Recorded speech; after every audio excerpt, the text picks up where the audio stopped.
menjadi petani itu bukan penghasilannya rendah, itu bisa jadi kaya dengan menjadi petani begitu. Raihan pendapatannya itu lebih besar dibanding dia di pikirannya mau jadi ASN, mau jadi sekarang susah ya. Perjalanan 1-2 tahun biasanya terasa gesekan-gesekan. Tidak ada sekat lah, ini partai boleh beda.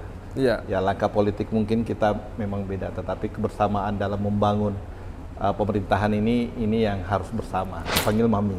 Ya. Mi, saya kayaknya tidak duduk ini. Iya. Karena saya kalah ini. Sabar nak, enggak apa-apa. Enggak apa-apa duduk. Yang penting jangan stres. Iya. Bilang bukan persoalan stresnya. Bilang apa paling aku stres sih? Ini persoalannya sertifikat rumah sudah ada di bawah.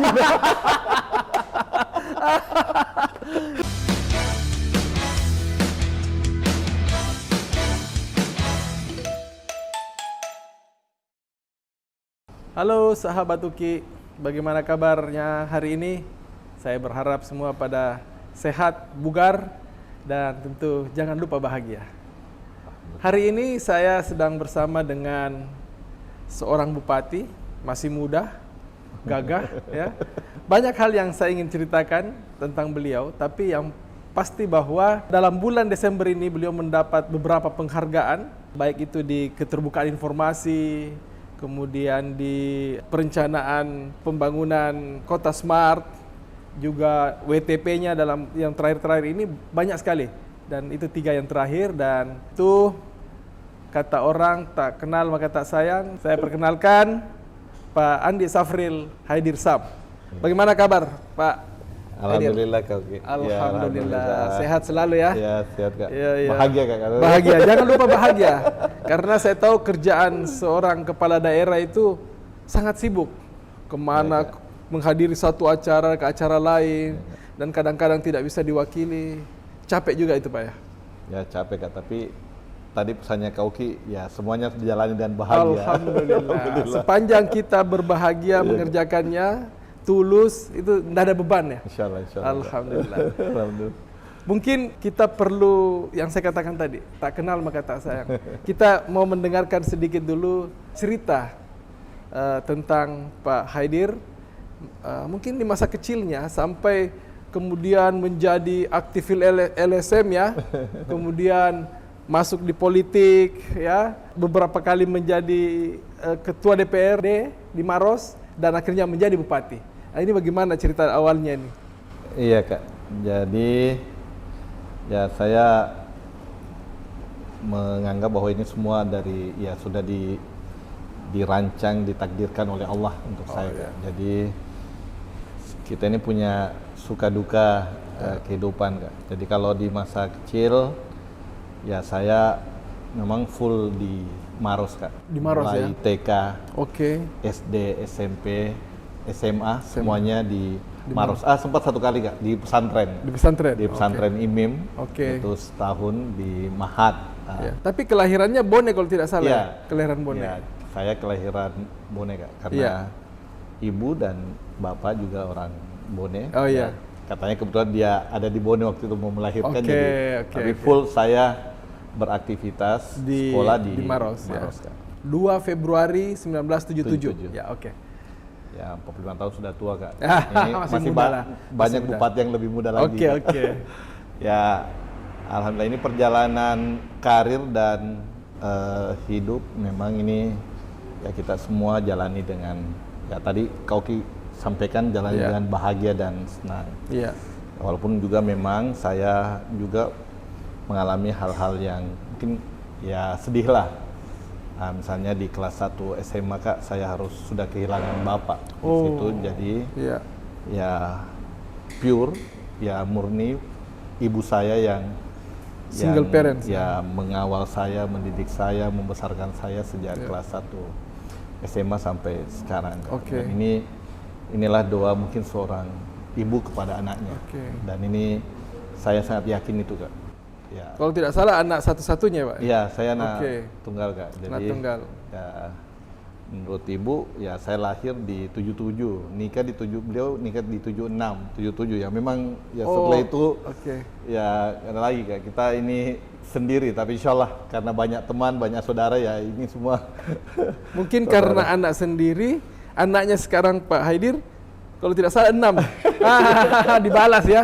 Kalau dulu Iya, sendiri ya. supaya anak-anak ini banyak keluarganya. Oke, Saya dulu sip. ini ya sendiri lah, tapi alhamdulillah Kak, karena saya punya banyak teman di organisasi, semuanya saya anggap sebagai saudara Kak. Oke. Jadi memang perjalanan setelah tamat SMA, masuk kuliah Kak, Oke. dan diterima di Sospol Unhas pemerintahan. Oke, pemerintahan. Ya waktu itu memang ya sedikit ya ada mau bilang sedih gembira juga. Ya waktu itu kan saya di SMA kan jurusan biologi. Biologi IPA. masuk Sospol. Kata orang kalau jurusan biologi baru rankingnya ndak malu-maluin Kak. Jadi masuk 3 besar lah waktu itu ya. Iya. Orang bilang ya pasti cita-citanya jadi dokter. Iya, jadi betul. Ya waktu itu pilihan IPC dan ya saya bismillah juga memilih ilmu pemerintahan karena saya anggap orang tua saya, panutan saya sebagai ASN, dua-duanya ASN. Saya bilang ya bismillah kita pilih ketiga. Dan memang sudah ada niatan ke sana ya? Ya Di pemerintahan. niatannya karena ada contoh Kak teladannya, tapi niatan awal ya karena kita di situ. Tapi saya bilang waktu lulus ya nanti di UMPTN berikutnya saya akan tes kembali. Tetapi karena sudah enak rasanya. terasa di Sospol, di pemerintahan, punya teman ya enak juga di kuliahnya. Saya alhamdulillah lanjut di pemerintahan. Ternyata jawabannya Kak ada di setelah kuliah. Allah ini memberikan jawaban bahwa ternyata saya harus terjun di dunia pemerintahan. Ini hikmahnya.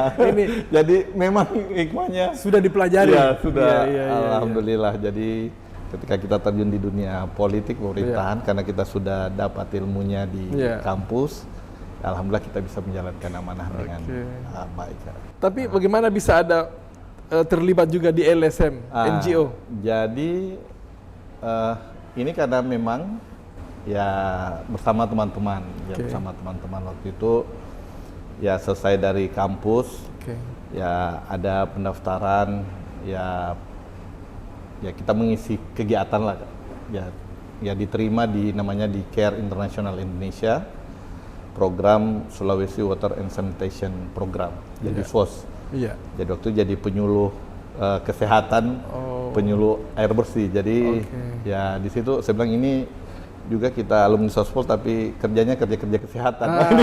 Betul. Dekat dengan masyarakat gitu ya. Tapi karena kita ini alumni sosial politik, jadi waktu itu di masa reformasi ya saya bismillah menambatkan hati ya di salah satu partai, yakni Partai Amanat Nasional. PAN ya. Ya PAN waktu itu kita masuk ikut di pemilu di era reformasi di tahun 99 itu 99 kan. Cuma memang di pemilu kedua waktu itu di 2004 kan masih sistem nomor urut Kak. Betul. Urut dan partai PAN di dapil saya itu ada saya nomor urut 2 sehingga yang nomor urut 1 yang masuk Kak.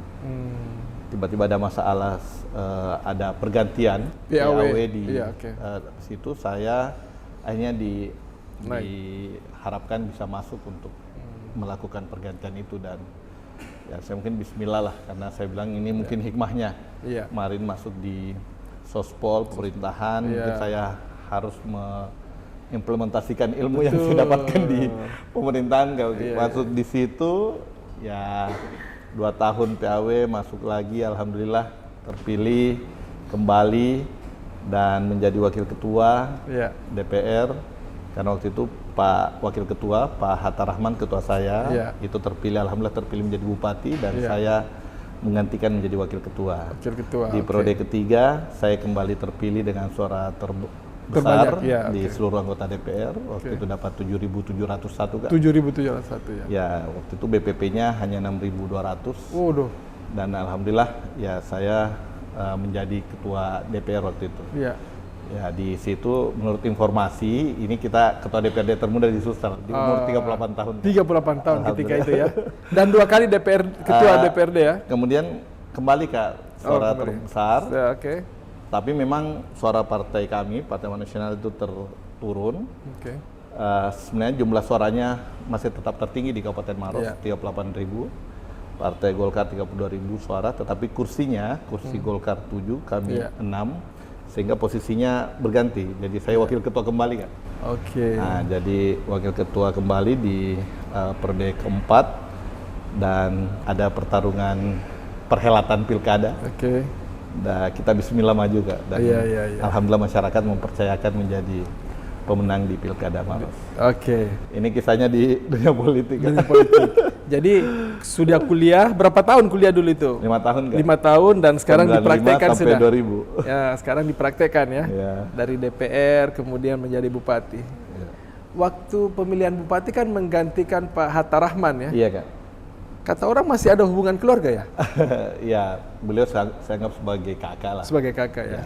Beliau membesarkan saya juga di dunia politik. Dan alhamdulillah ini bisa menjadi keluarga dan sahabat lah. Sahabat. Tapi bukan oligarki itu ya? Oh bukan. Oh nah, oke. Iya. Sekarang kita sudah jadi bupati beberapa tahun ya. Kalau boleh tahu, Maros ini ke depan mau diarahkan kemana itu? Sebagai daerah penyanggah gitu kan? Iya Kak. Iya. Jadi saya bersama Bu Wakil Bupati, ini ya mungkin di bulan Februari 2 tahun. Jadi sekarang 1 tahun 10 bulan menjabat. Memang harapan kita Kabupaten Maros sesuai dengan janji, baik janji politik, RPJM kami 5 tahun ke depan, bahwa Kabupaten Maros ini menjadi kabupaten penyanggah Kota Makassar. Ini kita tidak bisa pungkiri sebagai kota satelit. Ya kita juga harus mengikuti perkembangan perkembangan pembangunan lah untuk menyanggah Kota Makassar, sambil kita juga melihat potensi yang ada di Kabupaten Maros sendiri. Memang Kabupaten Maros ini hampir juga 50% wilayahnya masuk hutan Kak. Sehingga potensi pertanian, perkebunan ini juga tetap menjadi sasaran utama kami. Sambil melihat potensi-potensi alam yang sangat indah. Dan alhamdulillah baru-baru Kabupaten Maros mendapatkan UNESCO Global Geopark Dari UNESCO itu Alhamdulillah ini bisa membuat kami menjadi kekuatan untuk membangun baik sektor pariwisata dan kebangkitan ekonominya. Jadi bukan hanya sekedar sektor pariwisata, tetapi dengan pengembangan sektor pariwisata itu kita berharap ekonomi masyarakat juga bisa membangkit ekonominya. UMKM di desa-desa wisata dan berbagai kegiatan wisata itu yang kita kembangkan Kak. Ya, kalau kita lihat di belakang Pak, itu Geopark Maros Pangkep masuk dalam UNESCO Global Geopark. Ini selain sebutlah ramang-ramang, apalagi Bantimurung, apa-apa lagi Pak yang? Ya, jadi UNESCO Global Geopark Maros ini. Jadi kadang-kadang kita selalu persepsikan sama ya, bilang geopark kita hanya sebut ramang-ramang. Jadi ramang-ramang itu hanya salah satu site aja ya. Tapi memang site yang terindah di kawasan Geopark Maros Pangkep ini adalah ramang-ramang. Jadi ini memang idolanya di situ. Walaupun di sini ada sekitar berbagai site di situ, misalnya Bantimurung, Liang-Leang, Bislab namanya, Bislab Boro, kemudian di Bisiang Laboro. Kemudian ada beberapa saukang lakang misalnya di Desa Labu Aja. Kemudian ada di Liang Paning di Malawa. Di situ ditemukan DNA tertua kita anggap soalnya DNA tertua di Indonesia dan di dunia 7.000 tahun yang lalu kan. Nah, kemudian di Liang-Liang kan ada lukisan tertua 45.000 tahun yang lalu. Ini juga lukisan tertua di dunia, mengalahkan lukisan tertua yang ada di Spanyol. Nah, dan berbagai site yang ada di Maros. Dan alhamdulillah Maros di perlombaan desa wisata Indonesia itu mengirimkan 35 desa wisata. 35 sampai 50-an desa wisata ikut dalam perlombaan tersebut. Jadi ada berbagai tempat-tempat wisata, baik yang air terjun, kemudian ada pantainya, ada Pantai Kuri, pinggiran pantai, maupun juga ada beberapa lokasi-lokasi wisata di Maros. Nah, ini yang akhirnya membuat kami juga menjadi prioritas ke depan bagaimana perbaikan wisata tersebut. Jadi kalau fasilitasnya itu ya. Ya, jadi kalau kerja di Makassar, rekreasinya di Maros kan. Oke, jadi refreshingnya di Maros. betul. Jadi tempat daerah wisata. Oke lah, tempat wisata itu didatangin orang dari luar, ya. Juga mungkin dari warga Maros sendiri. Tapi seberapa besar daerah wisata itu bisa mengembangkan ekonomi masyarakat, khususnya masyarakat di bawah ini, UMKM misalnya? Ini yang memang kita sinkronkan sekarang. Oke. Kita berharap dengan pengembangan wisata kita punya wisata alam yang bagus, ini bisa menjadi efek bola salju lah buat para masyarakat kita, misalnya di sektor UMKM. Ya, karena kalau kunjungan wisatawan ramai misalnya ke tempat wisata tersebut, kita berharap dia selain pergi melihat keindahan tempat wisatanya, dia juga bisa mengeluarkan uangnya berbelanja di tempat itu yang kita harapkan benefitnya masuk ke masyarakat. Jadi terasa untuk masyarakat kita. Termasuk juga mungkin ketika kereta api berfungsi, ada beberapa destinasi yang bisa hidup juga ekonominya itu ya? Ya, termasuk itu ya. Kita berharap ada efek positifnya. Oke. Ya, tadi juga di Unhas ada sebelum kesini ada paparan hasil penelitian dari teman-teman peneliti Australia.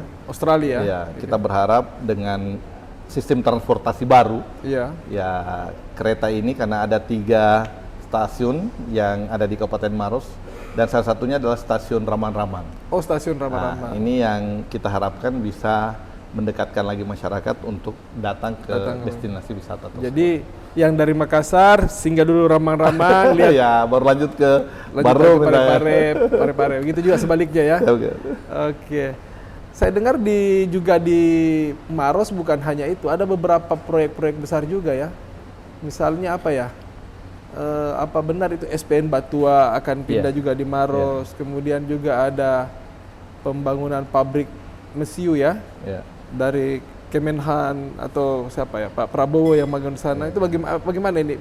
Iya, kita di Kabupaten Maros ini membuka ruang dan peluang untuk lahirnya berbagai investasi, sehingga kalau ada investasi yang bisa dimasukkan di Kabupaten Maros selagi tanda kutip dia masih tetap sesuai dengan aturan-aturan, insya Allah pemerintah Kabupaten Maros ini terbuka dengan lebar. Termasuk misalnya kita mendukung proyek-proyek pemerintah. Ya, insya Allah SPN Batua akan ada di Kabupaten Maros. Ini akan juga ada beberapa pusat-pusat pelatihan juga ada di Kabupaten Maros. Tadi ada beberapa investasi misalnya pabrik untuk alutista juga ada di Kabupaten Maros, dan juga beberapa investasi. Artinya Kabupaten Maros kami tidak menutup ruang untuk hal tersebut. Tapi yang paling utama ingat, ketika investasi masuk, kami berharap bahwa tenaga kerja yang direkrut itu adalah tenaga kerja yang lebih besar lah. Adalah itu daerah setempat warga di Kabupaten Maros. Nah, ini yang kita harapkan, Kak. Iya. Karena juga banyak memang investasi di daerah lain yang masuk dari luar juga. Itu tidak mengembangkan SDM di daerah gitu ya. Iya, oke. Seberapa jauh sekarang pemerintah daerah mengembangkan sumber daya manusia, baik itu di bidang ekonomi, mungkin pekerja. Apa yang dilakukan untuk meningkatkan kesejahteraan mereka? Oh ya, jadi ini juga salah satu tadi ya. Jadi ini salah satu paparan dari penelitian dari tim peneliti Australia dan teman-teman dari 16 kampus. Memang kedepannya yang paling utama jadi Kabupaten Maros adalah bagaimana kita melihat potensi generasi mudanya. Di Maros ini kan untuk kaum milenial lah, umur 15 tahun sampai 35 tahun ini sudah mencapai di atas 50% kan? Artinya sebenarnya bonus demografi sudah kita dapat di depan mata kita. Ini yang menjadi tantangan besar ke depan, dan sesuai dengan kontrak politik saya bersama Ibu Wakil Bupati kepada masyarakat, ada yang pertama itu adalah kita insya Allah target kami di periode ini bisa menyelesaikan sekitar 20.000 penyiapan 20.000 generasi muda untuk siap kerja punya keterampilan, punya keahlian untuk mendapatkan pekerja. Dan ya alhamdulillah ini ada 5.000 generasi muda kita sudah ditutup oleh di sektor pertanian. Jadi ada program YES untuk dari Kementerian Pertanian yang kerjasama dengan pemerintah daerah. Alhamdulillah kita dukung bagaimana petani-petani kita ini menjadi petani-petani milenial. Jadi bukan lagi pemuda yang tidak mau turun ke sawah, turun berkebun, tetapi kita tingkatkan keahliannya bahwa ternyata menjadi petani milenial, petani ini lebih bagus penghasilannya, ya, lebih bagus penghasilannya. Dan ini kita cermin karena dalam penelitian di Kabupaten Maros hampir 80% petaninya masih petani kolonial. Jadi umur 60 tahun, 70 tahun orang tua kita masih. Jadi sekarang beralih, kita mau balik, Kak. Oke. Ya kita usahakan orang tua kita bisa menikmati masa tuanya. Ini anak-anak muda biasa ya orang tuanya pergi bertani, pas mau nikah uang dari bertani. Harusnya dia dapat sendiri, Kak. Iya. Ini yang kita usahakan membangun itu. Saya ingat memang sejak beberapa tahun lalu bagaimana para petani itu khususnya milenial ya, mereka menjadi mencintai dan mau turun ke sawah. Karena menjadi petani itu bukan bahwa itu penghasilannya rendah, itu bisa jadi kaya dengan menjadi petani, begitu kan? Itu harus. Ini petani-petani anak muda ini sudah banyak yang berhasil. Ternyata raihan pendapatannya itu lebih besar dibanding dia di pikirannya mau jadi ASN, sekarang susah penerimaan ASN saya berapa? Betul. Berapa saja yang diterima dan pendaftarnya sangat banyak. Jadi saya rasa kita harus mengganti keinginan generasi muda kita. Selain itu juga mengisi ruang-ruang kegiatan di sektor-sektor lain. Artinya boleh dikata tingkat pengangguran di Maros ini sisa berapa persen?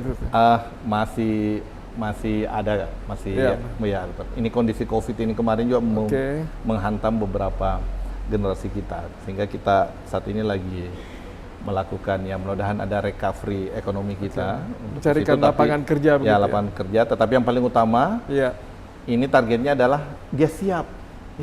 Jadi dia punya keterampilan, dia punya keahlian ketika dibutuhkan, ataupun ada ruang yang bisa dia buat usaha, ini dilakukan. Misalnya juga kami kerjasama dengan Badan Diklat Industri, BDI di Kementerian Perindustrian. Menyiapkan keterampilannya dia mereka dilatih, Kak. Dilatih jadi termasuk di kafe misalnya jadi bartender, dia jadi usaha ikan, pengolahan ikan, dan jadi beberapa usaha. Ini sebenarnya yang kita pelatihan entrepreneur gitu ya. Betul. Terus dilakukan. Iya. Sambil minum kita ini. Ada.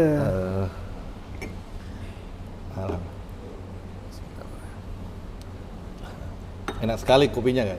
Ini kopi Ayah Uki. Kalau mau minum kopinya harus ke kedai Ayah Uki. Itu harus ke sini. Iya. Harus dirasakan, Kak. Harus. Memang cita rasanya agak beda. Ada rasa-rasa Ukinya. Iya, Pak Bupati. Ini kan membangun daerah itu kan memang butuh waktu. Butuh juga kekompakan antara pemerintah daerah, dalam hal ini pemerintah, kemudian DPRD-nya. Itu bagaimana hubungan dengan DPRD, dengan bupati dan lain-lain, semua stakeholder begitu? Kan sudah dipelajari waktu di kuliah ini, aman-aman saja itu ya, tidak ada masalah. Bukan cuma kuliah, Kak. Alhamdulillah kan saya 14 tahun jadi anggota dewan, tapi alhamdulillah sehingga paling tidak hubungan harmonisasi antara pemerintah dan teman-teman DPR ini terjalin. Yang paling utama ini kolaborasi dan kebersamaan. Jadi insya Allah saya bersama Bu Wakil dan pemerintah ini terus menjalin komunikasi yang baik dengan pihak legislatif dan semua stakeholder. Ini pelibatan mereka saat ini tidak ada lagi istilah bahwa semuanya bisa dilakukan hanya bupati dan wakil bupati, tidak. Yang paling utama bagaimana kita bangkitkan semua stakeholder bisa bekerja dengan baik. Alhamdulillah kita dapat raihan prestasi LPM Award karena kita lembaga-lembaga pemberdayaan masyarakat kita aktifkan.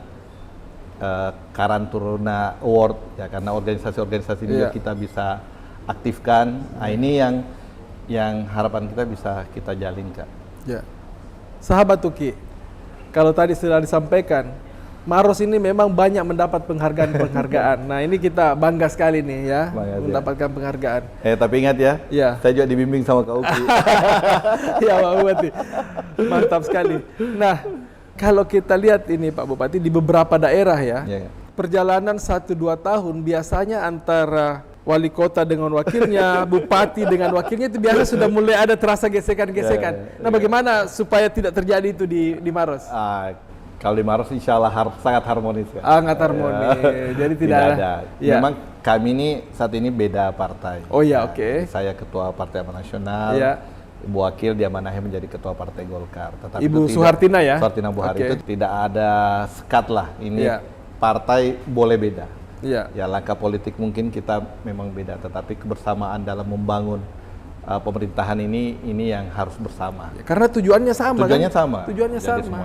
Ini semua masyarakat sudah bisa melihat yang mana baik. Jadi kalau ada di lapangan lah, ya bilang ini ada gesekan apa itu biasa. Biasa. Yang paling utama kesepahaman. Kesepahaman antara bupati, wakil bupati ini terjalin dengan baik. Dan alhamdulillah kami bisa membawa itu dengan baik. Pernah enggak ada sedikit saya maunya ke kiri, saya maunya ke kanan. Bagaimana mengatasi hal-hal yang seperti itu? Ya, kalau namanya kepentingan pasti pernah. Kita tidak bisa pungkiri, pasti ada keinginan-keinginan. Sekarang yang paling utama adalah proses rasionalisasi. Ya, jadi pengertian ketika Ibu Wakil maunya A, saya maunya B, ya kita diskusi. Ya, yang mana jalan keluarnya? Ternyata ada solusinya. Semuanya bisa diselesaikan dengan diskusi kan? Semua bisa diselesaikan. Kecuali kalau semuanya ego, ya tidak akan selesai barang. Sama di pemerintahan kalau ada ego sektoral itu susah. Susah. Tapi kalau semua bisa menerima begitu ya, hampir sama aja itu ya, sama saja. Iya. Pak Bupati, ini kan tahun 2024 sudah dekat kan. Tahun katanya orang tahun politik ya. Biasanya kalau politik itu ya kembali lagi ke kepentingan. Ya. Kita tahu Pak Bupati dari PAN dan Pak Wakil, Ibu Wakil dari Golkar. Tapi kalau kita lihat di pusat kan hampir sama lah ya, satu kesatuan. Jadi sebenarnya sama-sama KIP ya.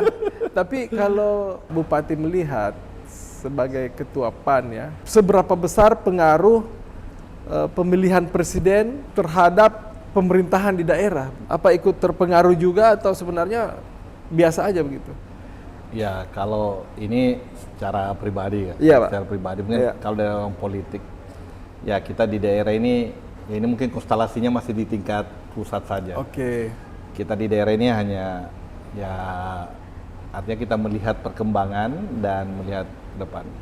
Alhamdulillah masyarakat ini kita lebih fokus lah untuk kegiatan kita di daerah.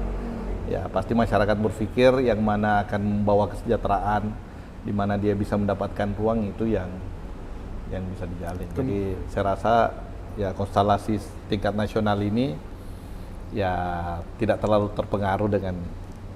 Jadi kembali ke visi misi aja. Ya, visi misi tidak aja. Terpengaruh oleh politik-politik ya. Iya. Kemudian Pak Bupati, ini kan pembangunan tadi sudah disampaikan soal wisata. Apakah ada selain wisata tadi ada hal-hal lain misalnya ya di bidang mineral atau sumber daya alam yang lain? Iya. Kita punya potensi alam. Iya. Tetapi kami untuk saat ini saya bersama Bu Wakil sudah punya komitmen bahwa kita akan lebih banyak membangkitkan dan memelihara alam kita ini terjaga. Jadi kalau misalnya kawasan Karska, Maros Pangkep ini kan potensi tambang sangat besar sekali.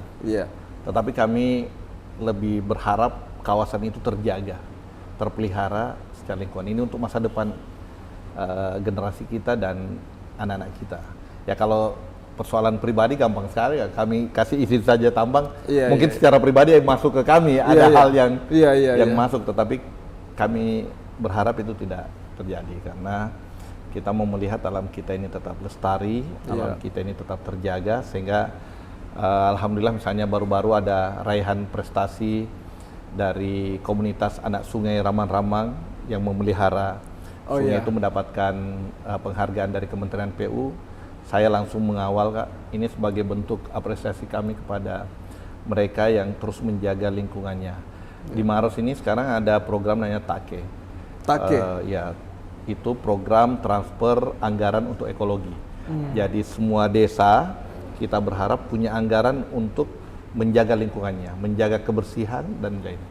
Dan itu menjadi contoh, dan Kabupaten Maros menjadi kabupaten pertama di Sulawesi Selatan untuk program TAKE ini. Dan alhamdulillah ini yang kita terapkan. Kalau ada desa yang ingin menerapkan penjagaan ekologinya, kita akan menambahkan anggaran di desa tersebut. Karena ini yang harus kita jaga. Lingkungan kita juga harus terjaga. Walaupun karena kita tahu juga di Maros ada beberapa tambang ya. Iya. Ini sudah ya tambang yang sudah ada. Memang kita ya tetap berharap bisa melakukan aktivitas, tetapi untuk pengembangan ataupun ada tambang-tambang yang baru yang berpotensi merusak alam kita, ya kalau bisa kita tidak hindari lah. Oke. Jadi pembangunan itu jangan sampai merusak lingkungan, ya. Betul. Jadi itu harus terus dijaga oleh pemerintah daerah itu ya. Iya. Seberapa besar anggaran diberikan untuk pembangunan, pemeliharaan lingkungan dan lain-lain itu, Pak? Untuk secara persennya? Ya, secara persennya hampir. Karena semua sektor kita masukkan itu. Jadi tadi di anggaran dana desa ada program, ada anggaran untuk ekologi kita.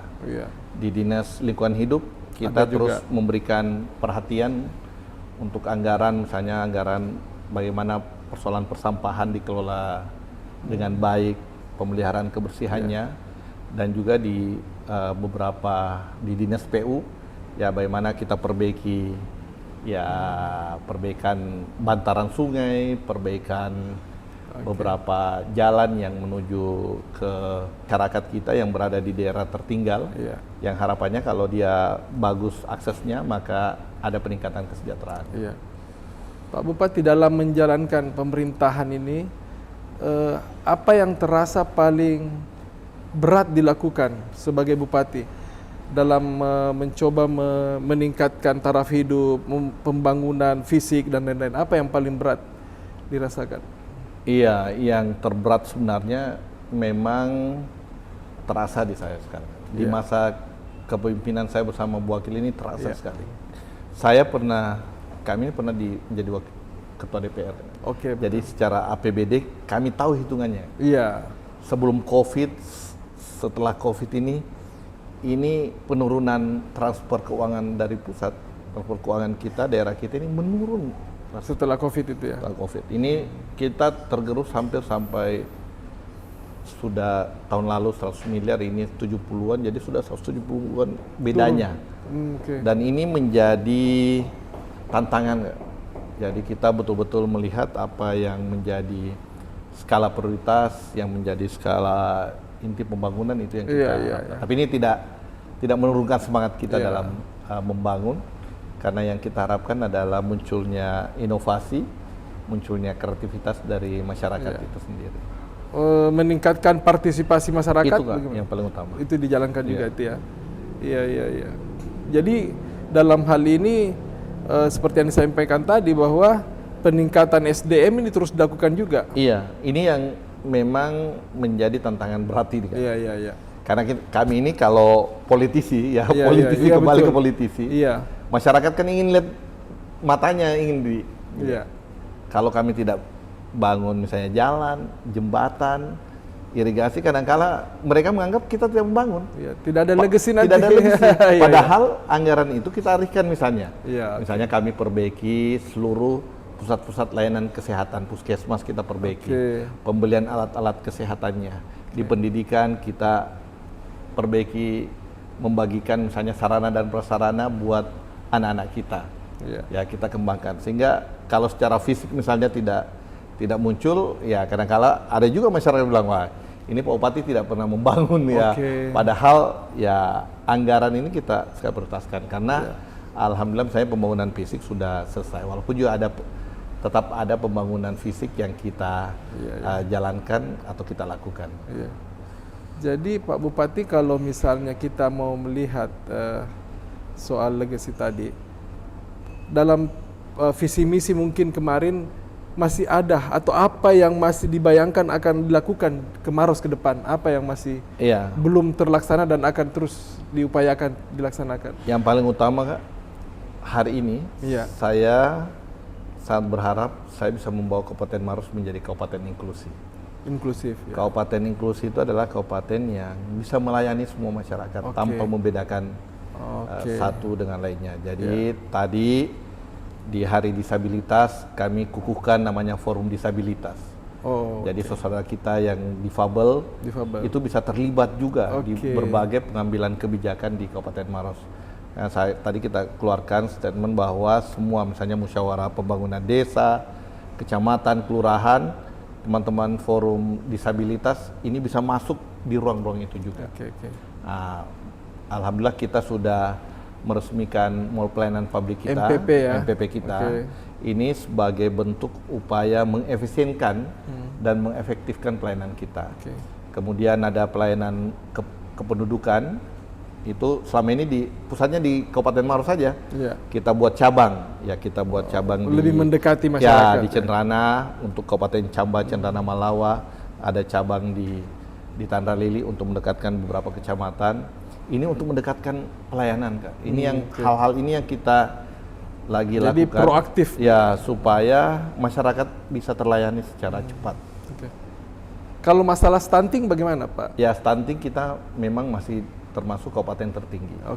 Ya, inilah yang lagi dikawal. Ya, saya bersama Bu Wakil menjadi ketua tim penanggulangan stunting. Ya, kita dorong terus ini. Kita memasuki berbagai, ada 30 desa lokus kita. Insya Allah mudah-mudahan stunting kita bisa menurun dan apa gerakan yang kita lakukan. Saya selalu katakan, orang biasa bilang, Maros kenapa tinggi stuntingnya? Saya bilang ya bukan di situ juga. Saya malah memuji para petugas saya di lapangan, ya masyarakat kita, petugas yang di lapangan, ya dia mau mengungkap data-data stunting secara real. Jangan sampai misalnya kita malu punya warga. Sekarang dengan data stunting yang tinggi, apa langkah yang harus kita lakukan? Itu yang paling utama sekarang kayak. Betul. Ditahu dulu masalahnya, carikan jalan keluarnya. Tidak perlu disembunyikan. Tidak boleh karena kita harus tahu by name by address. Di mana masyarakat kita itu dan apa yang kita lakukan. Semoga tidak lahir lagi bayi-bayi stunting. Karena persoalan stunting ini menentukan daerah kita, menentukan negara kita ke depan gitu, untuk anak-anak kita. Itu menjadi hal yang memang distressing, bahwa masalah stunting ini bahkan sudah harus selesai 1-2 tahun depan, sudah tidak ada lagi mestinya seperti itu. Sahabat Tuki, begitu banyak pekerjaan, tugas-tugas Pak Bupati juga Ibu Wakil dalam membangun Kabupaten Maros, dan bagaimana sumber daya manusia juga ditingkatkan keterampilannya, kemampuan dan lain-lain. Tentu ini butuh waktu dan pikiran yang besar, Pak Bupati. Bagaimana keseharian? Jadi mungkin waktu olahraganya bagaimana, bertemu keluarga. Ini kalau kita lihat keluarga kan cukup besar juga. Bagaimana perhatian kepada keluarga, bagaimana mengatur waktu semua ini, Pak Bupati? Aduh, ini kau kini singgung-singgung olahraga. Ini yang belum bisa diatur. Terlalu sibuk banget.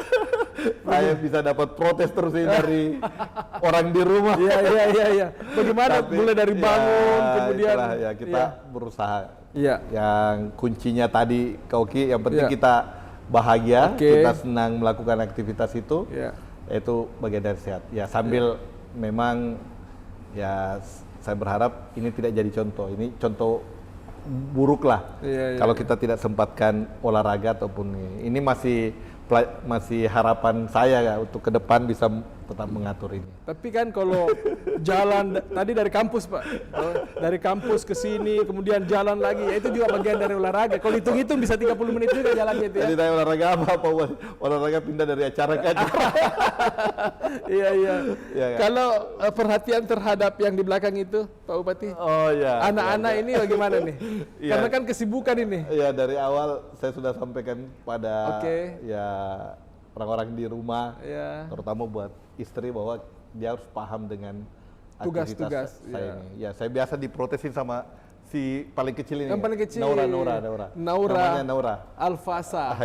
Naura itu biasa sampaikan ini, Abi kita ini ya kapan pergi rekreasi, kapan bisa ya. Padahal daerahnya sudah daerah pariwisata ya. Jadi insya Allah kalau ada waktu lowong, ada longgar, Sabtu Minggu ya, atau Sabtu Minggu saya usahakan untuk bersama mereka. Ya. Ya, yang paling utama doa-doa dari mereka semua ini. Betul, iya. Nah, selain dari doa-doa keluarga, anak, ibu, orang tua bagaimana? Ya, alhamdulillah Kak. Doa orang tua itu adalah doa yang paling bagus. Apa yang paling selalu diingat? Mungkin untuk Bapak almarhum ada sesuatu yang masih teringat sampai sekarang? Ya, yang paling teringat adalah perhatiannya kepada saya. Oke. Ya. Ini karena anak satu-satunya nih ya. Perhatiannya Bapak, banyak. Dulu waktu saya pesantren Kak. Oke. Ya, masuk di pesantren. Di mana pesantrennya? Di IMIM. Di IMIM ya? IMIM di sini ya, di Makassar? Iya, oke. Ya, saya biasa diganggu ini anak pesantren tapi tiap hari dibesuk sama orang tua. Oh, oke. Waktu itu Bapak PNS ya? Iya, PNS. Ya, bolak-balik itulah bentuk perhatiannya ke saya. Dan yang paling utama ibu saya, Kak. Okay. Jadi ibu saya ini memang yang mendidik dan membesarkan saya. Jadi doa terbaik ibu kepada saya ini yang membuat saya bisa ya memberikan yang terbaik juga buat ibu saya. Jadi waktu itu sempat ya ini masuk di pemilu yang kedua Kak, di masa jabatan saya. Jadi saya selalu cerita ke teman-teman ini. Iya. Maghrib itu suara saya masih kalah Kak. Oh. Maghrib itu suara saya masih kalah dengan teman atau lawan tandingnya. Saya sempat telepon ibu saya. Iya. Mau saat maghrib ini. Saya panggil mami. Ya. Mi, saya kayaknya tidak duduk ini. Iya. Karena saya kalah ini. Waktu itu ibu saya bilang, sabar nak, enggak apa-apa duduk. Yang penting jangan stres. Iya. Bilang bukan persoalan stresnya. Bilang apa paling aku stres sih? Ini persoalannya sertifikat rumah sudah ada di bank.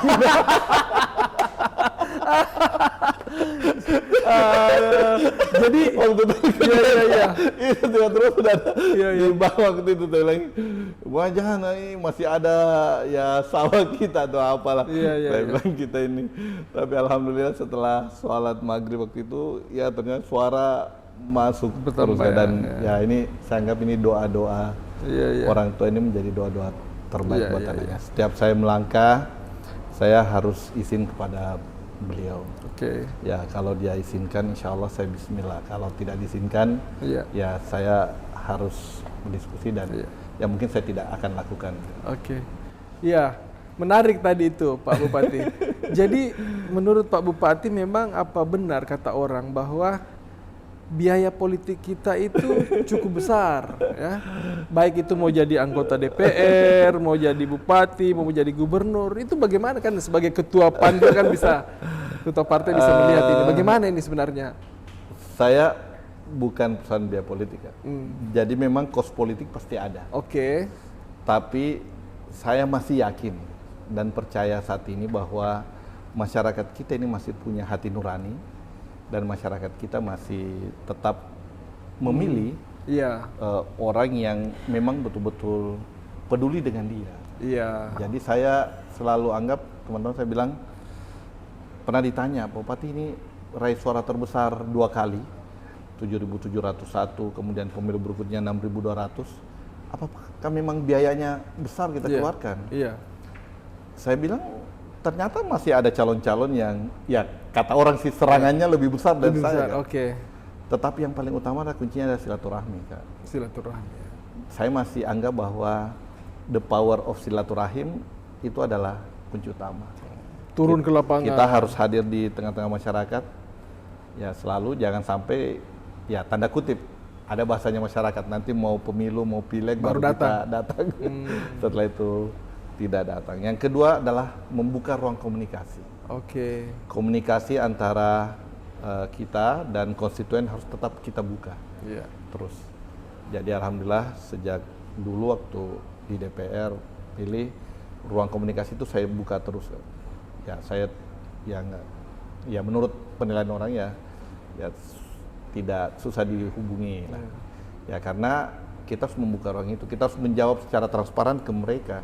Jangan takut, ya karena ada juga yang takut takut ditelepon sama konstituen, Oke. nanti minta macam-macam. Oke. Padahal masyarakat tidak minta itu. Iya. Dia hanya butuh jawaban. Iya. Ketika misalnya kita sanggup, ya kita bismillah, bilang kita sanggup. Ketika tidak sanggup, kita jujur juga kenapa kita tidak mampu memenuhi keinginan tersebut. Jadi sebenarnya ruang itu aja kayak yang dibuka. Silaturahim itu ya. Silaturahmi, dan isi komunikasi. tas bukan penentu utama ya. Bukanlah. Tapi memang namanya kos politik pasti ada.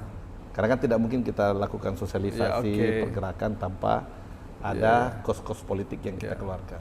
Biasanya kalau orang bilang kalau kos-kos politik oke lah, tapi kalau harus bayar ini, bayar itu. Dan tadi disampaikan Pak Bupati bahwa masyarakat kita juga sudah cerdas juga. Ya, sudah. Ada orang bilang, ya sudah ambil aja duitnya, jangan dipilih. Bagaimana itu? Bisa jadi nggak? Bisa jadi. Karena Iya. saya punya beberapa case, ternyata ya itu terbalik, diambil dan dia tidak pilih. Ini juga yang menjadi tantangan besar ke depan buat masyarakat. Hati-hati juga. Jangan sampai kita memikirkan bahwa masyarakat itu bisa dibeli semuanya, padahal tidak. Ada masyarakat yang memang tidak memilih itu. Ada masyarakat yang memang bukan masyarakat pragmatis. Tapi kalau dia merasa tidak pernah silaturahim, tidak pernah ini, maka dia pasti akan ya tanda kutip membalas kita dengan gerakan-gerakan yang itu. Oke. Pak Bupati, mungkin terakhir saya ingin Pak Bupati memberikan tips-tips lah ya, memberikan semangat kepada sahabat UKI, bagaimana hingga akhirnya dari NGO, kemudian DPRD, kemudian menjadi bupati, dan tentu dalam perjalanannya nanti akan terus, mudah-mudahan bisa lanjut terus. Apa yang menjadi kiat-kiatnya? Mungkin teman-teman atau sahabat UKIP mau mendengarkan tipsnya gitu. Ya, ini buat saudaraku, sahabat UKI di mana saja. Ya, sebenarnya tadi sudah terungkap bahwa yang paling utama ketika kita ini harus niatannya yang baik. Ya, kita harus tetap berpositif thinking terhadap siapapun juga.